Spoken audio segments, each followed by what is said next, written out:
Hello and welcome to Moneylife. This is Sucheta Dalal. This week, I'm going to talk about something which 9 out of 10 investors won't know about. Why should you listen to me? Because it could happen to you in future. Now, I know that 9 out of 10 of you investors have come into the market post the COVID lockdown, which means that you've been around for 4 years, you've seen a bull market, and you haven't seen what can go wrong. I'm not talking about what will go wrong. I'm talking about what happens to your investments. Now, in the last couple of months, with secondary market prices being very high, all of you have begun to invest in initial public offerings. And there are plenty of them that are coming into the market to take your money almost every week, right? So if you're investing in IPOs, this could happen to you because it has happened to old timers who invested in the 90s, who invested after 2000. They are stuck with what I call dud shares. Okay, these are shares of companies. Now, in an IPO, when you invest, even in fact, when you invest in the secondary market, if you're carried away with a hot tip and the company turns out to be a complete sham, then the share vanishes, gets unlisted because the company has collapsed. It may no longer exist, it may get taken over, but the fact of the matter is that there is no trading in the script. The promoters have sometimes vanished, sometimes they're there, moved on, it's turned bankrupt, all kinds of things happen. After all, equity is risk investment. The beauty is this, that we are in an absolutely modern, sophisticated stock market. We are very proud of it. We are one of the biggest in the world. But if you are stuck with these dud shares of defunct unlisted companies, do you know that they remain stuck in your Demat account and there's no way to get rid of them? They just stay there. The bigger problem is when you want to close down that Demat account. As happens, people want to stop investing in the market, they want to do other things. If you have even a single share in your Demat account, it can't be shut. Now, if that share happens to be a dud share of a defunct company, then you simply can't close it. This has happened when people have inherited shares, they've inherited a Demat account from a deceased parent, relative, whatever, and they have these shares and they keep writing to us. And honestly, even I didn't believe that this problem could persist for so long.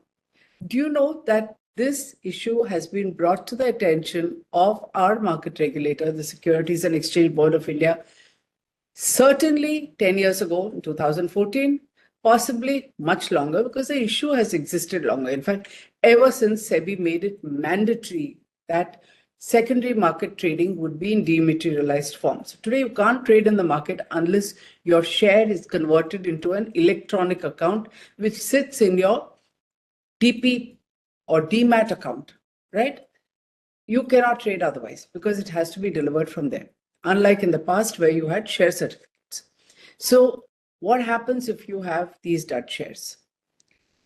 In the past, you had physical shares, right? So you make a mistake, you have this loss-making share with you, you look at it, you kick yourself, and then when you're very certain that this company is never going to get revived or taken over, you just tear it up or sell it as Radhi.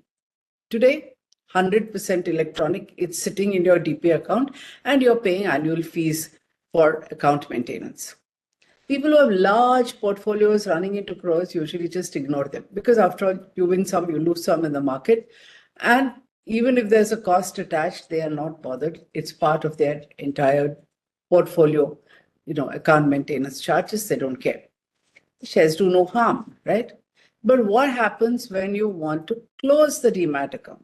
That is the catch. You discover there's no provision to close it. So there are a couple of solutions. It's not as though they say, no way, nothing to be done. One is to rematerialize the shares. When I put this on X, someone asked me, what's that? And I'm not surprised that people don't know.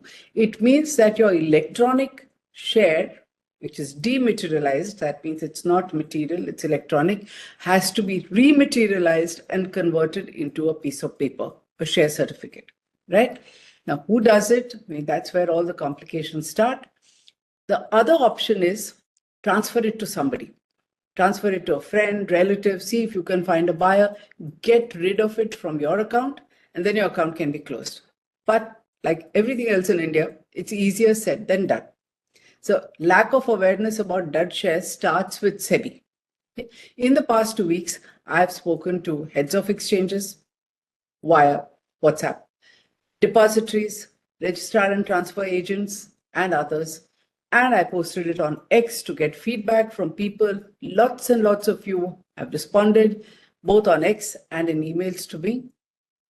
Answer is simple. Nobody knows. Everyone's drawn a blank. Some ignored my query. Others failed to understand it. Some quoted wrong processes to get around the problem. Some offered jugaad. Now take the examples of what we're going through. I said 2014. So 12th July 2014, Abhay Datar, a consumer activist and a former banker, wrote to SEBI's Investor Assistance and Education Department. He talked about untraded shares lying in Demat form. He had 2 of these dud shares and he wanted to close his DP because he no longer wanted to invest in the market. Since he's a consumer activist, he went to the trouble of outlining the problem in great detail, suggesting a solution such as SEBI maintaining an electronic ledger of ownership of shares. So this can be passed there in case there is some kind of revival, and get it off your Demat account so that it can be closed. SEBI's response to him was to not understand the problem, but suggest that he should open a basic services depository account. So what is the solution? We've created this basic service account. You don't pay annual fees. Let it remain stuck there. Let this account be in your name. Is that a solution? I mean, the dud share would remain in limbo forever in his DP account. And here's someone who doesn't want to be in the market anymore. So not a solution. He wrote again to SEBI explaining to them that you haven't understood my problem. This time they just ignored him. Many investors tell me they've had similar experiences, wrote to SEBI, no reply. Now, 9 years later, this came up again. So an eminent business consultant wrote to us. He has a sister living in a care home. He's been sorting out her issues. She has a Demat account with one single dud share, the company called Crest Animation, which was extremely high-flying at one time. Because of this one dud share, because the company is folded up, he can't close the account. So he writes to NSDL. What is the solution? They tell him, transfer it to somebody, transfer it to anybody. So basically they're suggesting, you want to help your sister, transfer this dud to your account, and once it's zero over there, she can close it. This comes from the depository, okay? This is typical Indian jugaad. Get around the problem instead of resolving it or understanding it. And this is exactly what NSDL told me in a response last week when I sent an SMS to a senior official. So again, no solution. SEBI has FAQs. So Moneylife, our deputy editor Yogesh, looked it up and he found that SEBI's FAQs also has a similar solution. Transfer things out of the account. SEBI has a circular on 29 July 2022 on framework for automated deactivation of trading and Demat account in case of inadequate know your customer data. Come back to KYC. They're focused on it, but not on your problem. It does not address closing of Demat accounts which have dud scripts. We wrote to SEBI in 2023, exactly 9 months or 10 months ago. No response at all. I reminded them again a couple of days ago. Then another investor wrote to me, which actually started all this. He said his mother wants to close her DP account with HDFC Securities, has dud shares, can't do it.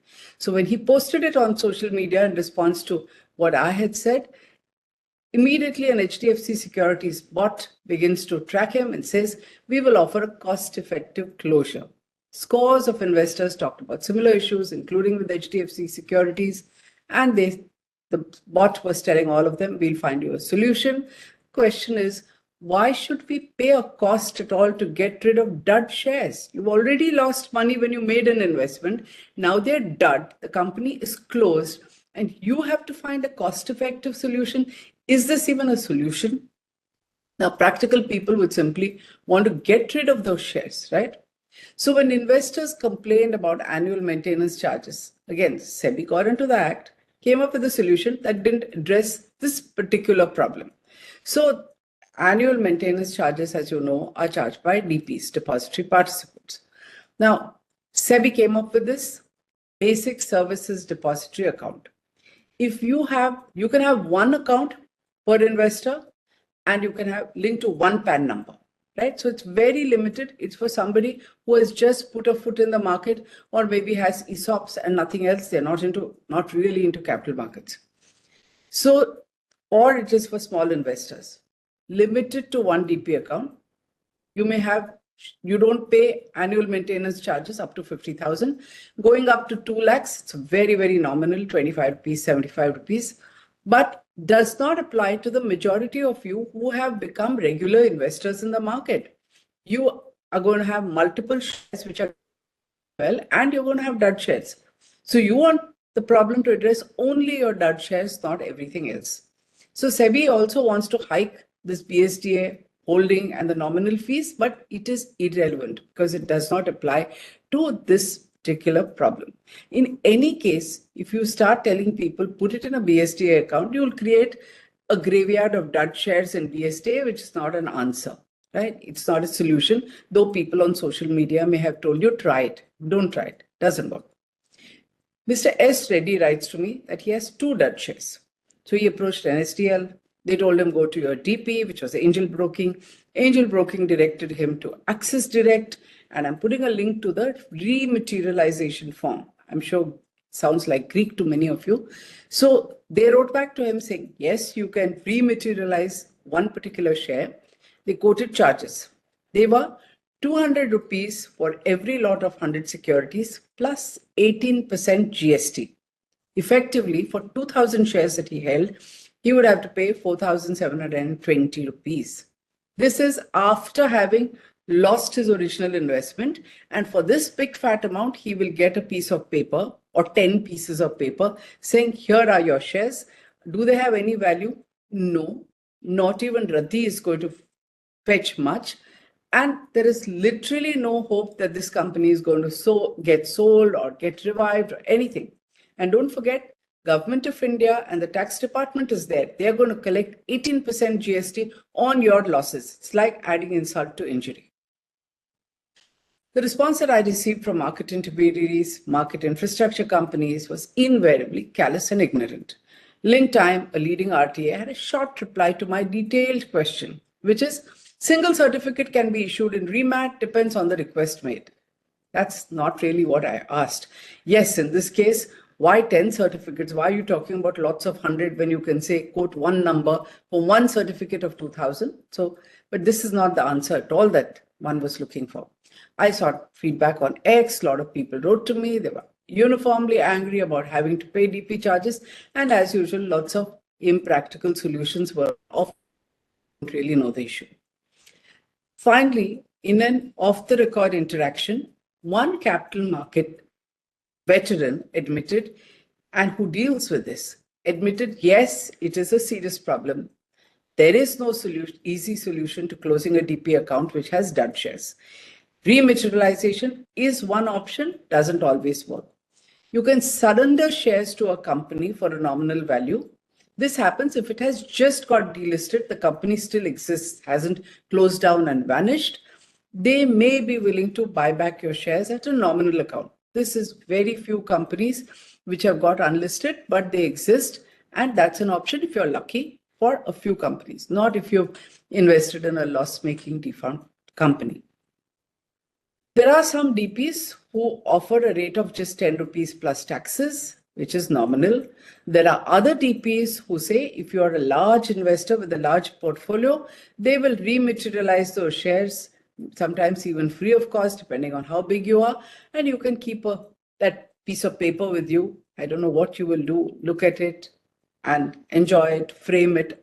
I don't know what, but they will give you that piece of paper which you do not want because it's never going to have any value.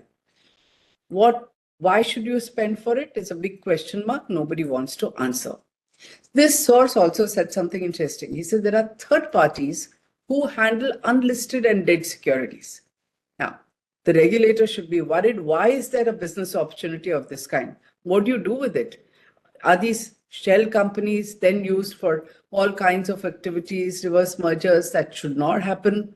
But SEBI does not have the time to look at it, doesn't care enough, because as you notice when people write to it, it hasn't put on its thinking cap and done any thinking. So what we have really a believe it or not situation where SEBI, having imposed mandatory dematerialization on us, while it boasts about this great automated exchange that is set up, hasn't found a solution to a simple issue: dud shares like in our DP account because we made an investment mistake sometime in life. This problem has persisted for a minimum of 2 decades. Investors have been paying DP charges on dud shares which are permanently in limbo. Is there any hope for such zombie shares to get out of this twilight zone? So I sent these messages of last year back to SEBI. I sent it to the SEBI chairperson and reminded them about the problem. And I'm happy to say I've got a response from the SEBI chairperson, which is short. It says, we will take it up. So maybe there is light at the end of this particular tunnel. Maybe we'll have to keep following it up, keep reminding. You want to know, subscribe to this channel and keep in touch with us. Thank you.